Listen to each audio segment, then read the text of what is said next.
नमस्कार प्यारे बच्चों, मैं आपका साइंस टीचर दिनेश कुमार। आज हम विज्ञान की वर्कशीट नंबर 16 को समझने का प्रयास करेंगे। पिछली वर्कशीट में हमने सूचक के बारे में पढ़ा था कि सूचक क्या होते हैं। सूचक वे पदार्थ होते हैं जो किसी पदार्थ की अम्लीय और क्षारीय प्रकृति का पता करने में उपयोग किए जाते हैं। तो आज हम उदासीनीकरण के बारे में पढ़ेंगे कि आखिर उदासीनीकरण होता क्या है।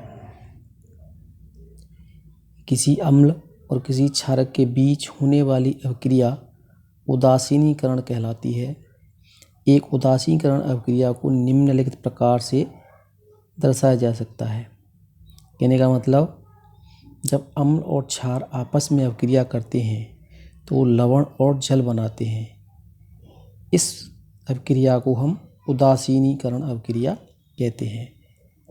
अम्ल और क्षार मिलकर के बना रहे हैं लवण प्लस जल, तो ये अभिक्रिया क्या है? उदासीनीकरण अभिक्रिया है। इस अभिक्रिया में कुछ ऊष्मा हमेशा मुक्त होती है। कहने का मतलब, जिस अभिक्रिया में ऊष्मा मुक्त होती है उसे ऊष्मा क्षेपी अभिक्रिया कहते हैं।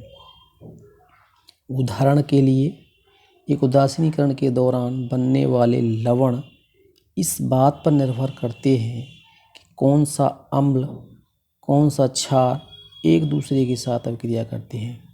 फॉर एग्जाम्पल, जब सोडियम हाइड्रोक्साइड हाइड्रोक्लोरिक अम्ल के साथ प्रतिक्रिया करते हैं तो उदासीनीकरण अभिक्रिया होती है। उस दौरान सोडियम क्लोराइड यानी नमक और जल का निर्माण होता है, जिसे हम निम्न समीकरण के माध्यम से भी प्रदर्शित कर सकते हैं। सोडियम हाइड्रोक्साइड प्लस हाइड्रोक्लोरिक अम्ल। सोडियम हाइड्रोक्साइड क्या है? ये एक क्षार है, यानी क्षारीय प्रकृति का पदार्थ है। हाइड्रोक्लोरिक अम्ल ये अम्लीय प्रकृति का पदार्थ है। जब दोनों आपस में यह क्रिया करते हैं तो क्या बनाते हैं? सोडियम क्लोराइड यानी नमक और जल बनाते हैं। तो जो सोडियम क्लोराइड है ये क्या है? उदासीन पदार्थ है, यानी ये ना तो ये अम्लीय है और ना ही क्षारीय होता है। ओके बच्चे, इसके साथ ही इसी पर एक क्रियाकलाप है जिसे हम करके देखेंगे साइंस लैब में, और अगर सामग्री हो तो घर पे भी हम करके देख सकते हैं। किसी परखनली में 1/4 भाग को तनु हाइड्रोक्लोरिक अम्ल, यानी एक परखनली है, टेस्ट ट्यूब कांच की होती है, इसमें हम 1/4 क्या ले लेंगे? हाइड्रोक्लोरिक अम्ल। यह एक रंगहीन विलयन होता है, यानी हाइड्रोक्लोरिक अम्ल जो होता है वो एक रंगहीन विलयन होता है। इसमें फेनोल्फ्थालीन के 2-3 बूंद परखनली में मिलाएंगे, तो परखनली में धीरे धीरे हिलाएंगे तो फेनोल्फ्थालीन सूचक रंगहीन होता है। अम्ल में मिलाने पर इसके रंग में कोई परिवर्तन नहीं होता, यानी फेनोल्फ्थालीन क्या है? ये एक सूचक है जो किसी पदार्थ की अम्लीय और क्षारीय प्रकृति को बताता है। तो जब हम हाइड्रोक्लोरिक अम्ल में फेनोल्फ्थालीन डालते हैं तो उसके रंग में कोई परिवर्तन नहीं होता। इसके बाद सोडियम हाइड्रोक्साइड के विलयन को ड्रॉप में भर करके बूंद बूंद करके उस परखनली में डालते हैं जिसमें हाइड्रोक्लोरिक अम्ल और फेनोल्फ्थालीन लिया है।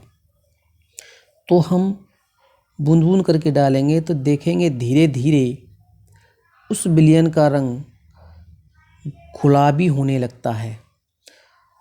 तो बूंद बूंद हम तब तक डालेंगे जब तक कि उसका जो रंग है पूर्ण रूप से गुलाबी ना हो जाए। उसके बाद हम हाइड्रोक्साइड विलयन को डालना बंद कर देंगे।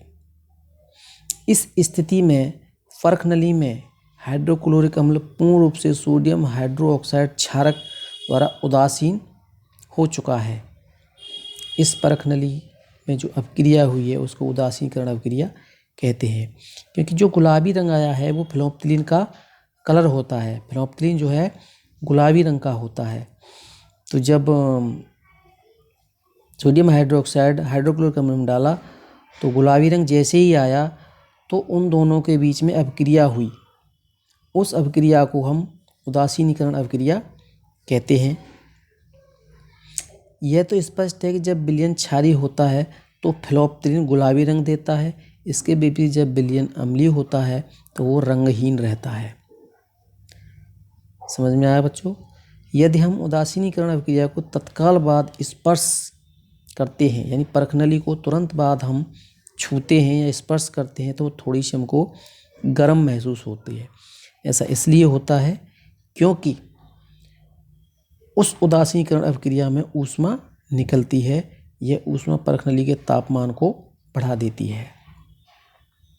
आशा करते हैं ये आज की वर्कशीट समझ में आई होगी। इससे रिलेटेड कुछ क्वेश्चंस हैं, उन पर एक नज़र डाल लेते हैं। क्वेश्चन नंबर फर्स्ट है, अभिक्रिया को क्या कहते हैं जिसमें अम्ल और क्षार किसी क्षारक के साथ अभिक्रिया कर लवण और जल का निर्माण करते हैं। तो ऊपर हमने पढ़ा था कि अम्ल और क्षार अभिक्रिया करके लवण और जल बनाते हैं, तो उस अभिक्रिया को क्या कहते हैं? हम उदासीनीकरण अभिक्रिया कहते हैं। क्या कहते हैं? उदासीनीकरण अभिक्रिया। क्वेश्चन नंबर 2, सोडियम हाइड्रोक्साइड और हाइड्रोक्लोरिक अम्ल एक दूसरे को उदासीनीकरण लवण और जल का निर्माण करते हैं। बिल्कुल सही बात है।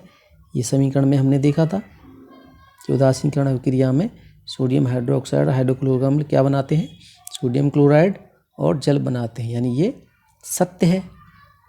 क्वेश्चन नंबर 3 है, उदासीनीकरण अभिक्रिया में निर्मित लवण जो बनता है उसकी प्रकृति कैसी होती है? अम्लीय भी हो सकती है, क्षारीय भी हो सकती है और उदासीन भी हो सकती है। क्वेश्चन नंबर 4, यदि हम उदासीनीकरण अभिक्रिया की तत्काल बाद परखनली को स्पर्श करें तो वह गर्म महसूस होती है। ऐसा क्यों होता है? क्योंकि उदासीनीकरण अभिक्रिया में कुछ ऊष्मा निकलती है जिससे परखनली गर्म हो जाती है। तो आशा करता हूँ आज की वर्कशीट आपको अच्छे से समझ में आई होगी। फिर भी अगर कोई दिक्कत है तो पर्सनली मुझे फ़ोन करके या मैसेज करके जानकारी प्राप्त कर सकते हैं। लास्ट में मैसेज दिया गया है कोविड के संदर्भ में। अभी आप देख रहे हो दिल्ली में दोबारा से इस महामारी ने अपना रूप दिखाना शुरू कर दिया है, इसलिए सावधानी ज़रूर बरतें। हमेशा सोशल डिस्टेंसिंग का पालन करें और जब भी घर से बाहर जाएं मास्क ज़रूर पहनें। थैंक यू बच्चों।